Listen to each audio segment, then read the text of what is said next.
So I killed my DR650. What you are seeing now is the aftermath. I had to tow my bike from middle of nowhere and try to salvage the damage. Before I bought the DR650, I did my research. People talk about how reliable the bike is, how others rode it over 100,000 K without any issue. Many of you also told me this bike was unbreakable and it can never go wrong. Well, guess what? I broke the unbreakable.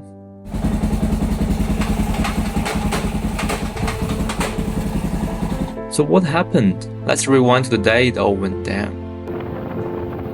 It was a normal Sunday ride. I was bluffing through a dirt trail in Blue Mountain, enjoying an easy, relaxing ride. The sky was blue, birds were singing, the road was wide open, and I had my mate following behind me. It feels great, nothing can go wrong.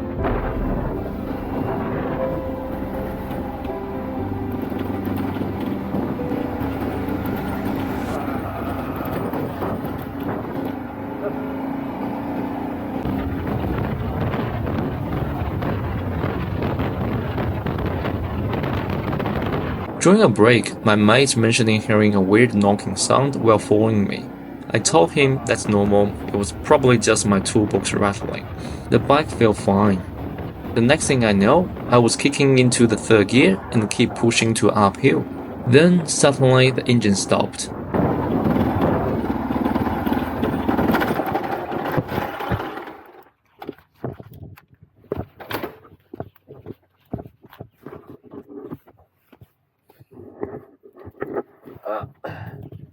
The rear wheel locked up, sliding me to a halt. At first, I thought I just stole the bike by staying in too high of a gear. I told my mate it was fine and tried to restart the bike, but quickly I realized something was seriously wrong.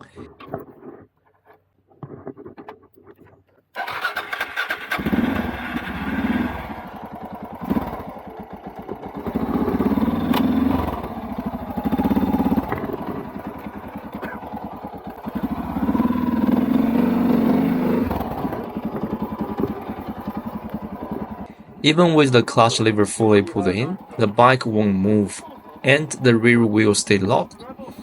I tried to shift into neutral, but it still felt like the bike was in gear. I checked everything I could.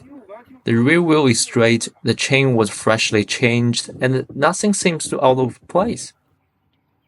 It became clear the problem was inside of the engine, which meant there was nothing I can fix on the side of the road. Reluctantly, we hid the bike in the bush, went home and grabbed a trawler, and brought the bike back to the garage.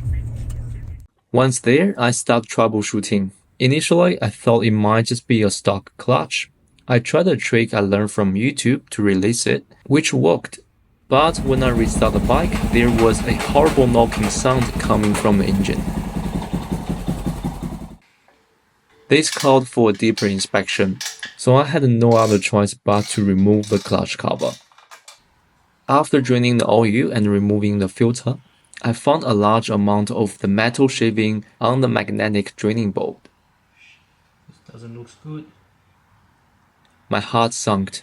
This meant something critical inside of the engine had broken. Determined by finding the source, I keep dismantling.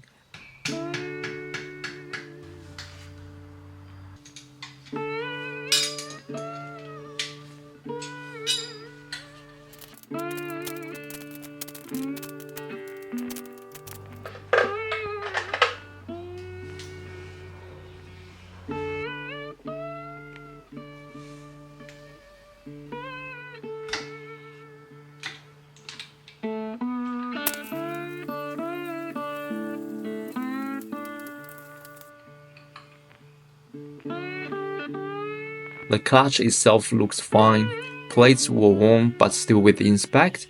This left only one conclusion: the gearbox had failed. Further inspection confirmed it. The third gear was completely stripped, and the broken pieces was jamming other gears. This was a bad news. Although I heard about this being a known issue, I never thought this would happen to me. After consulting with a mechanic and doing some research online, I realized I only had two options: rebuild the bottom end of the engine or source a donor engine.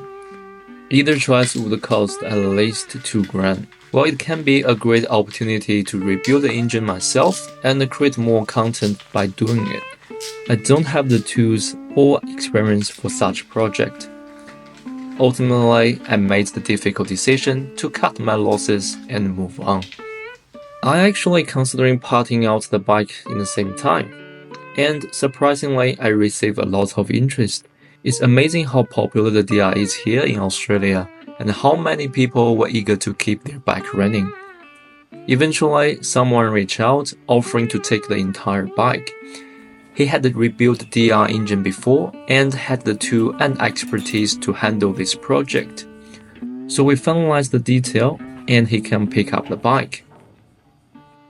Later, he shared a video of his fending. The third gear was completely split in half. I'm confident he will be able to fix it and getting the bike running again.